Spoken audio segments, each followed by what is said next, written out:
Interessante. Oui. Bonjour à tutti, mesdames et messieurs, et piccoli enfants, naturalmente. Je suis le baron dei diritti, e con questa mano, con questa qui che vedete, io ho scritto, firmato, dichiarato la Convenzione dei diritti del bambino. Era il 1900 Ah oui, 89 naturalmente, eravamo in tanti, di tutto il mondo, di tutte le nazionalità, e da quel giorno io giro, viaggio, e sono finito anche qui, a Consalve, alla scuola Leonardo da Vinci, e grazie al lavoro delle mie assistenti, io ho fatto uscire insieme ai ragazzi un corpo di lavoro, un travaglio, un progetto che si chiama gioco di diritti, no, ah oui, certamente, diritti in gioco.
In mezzo al mare, su un pezzo di ghiaccio, si trovava una bambina che si era persa.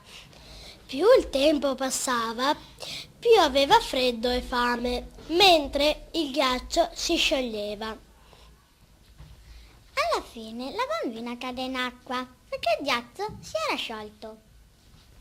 Dei pescatori che si trovavano in quel mare la pescarono con le loro reti.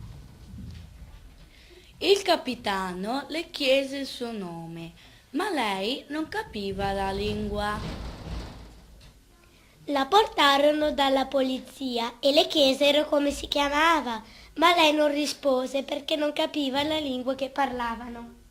Allora la portarono dal re, che decise di mandare dalle altre bambine.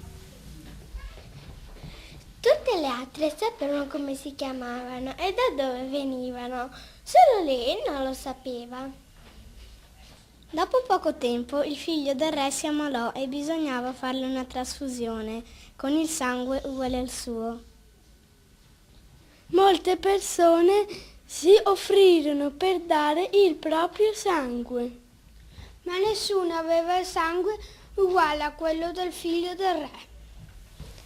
La bambina si fece tagliare il sangue, che era proprio uguale a quello del principe. Il principe guarì subito e il re fu molto contento. Il re volle premiare la bambina con un nome e un passaporto. Decise di chiamarla Luisa Alberta.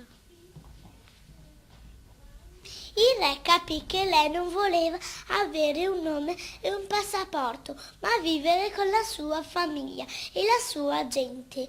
Decise così di mandare ambasciatori in tutto il mondo per poter trovare il suo paese e la sua gente.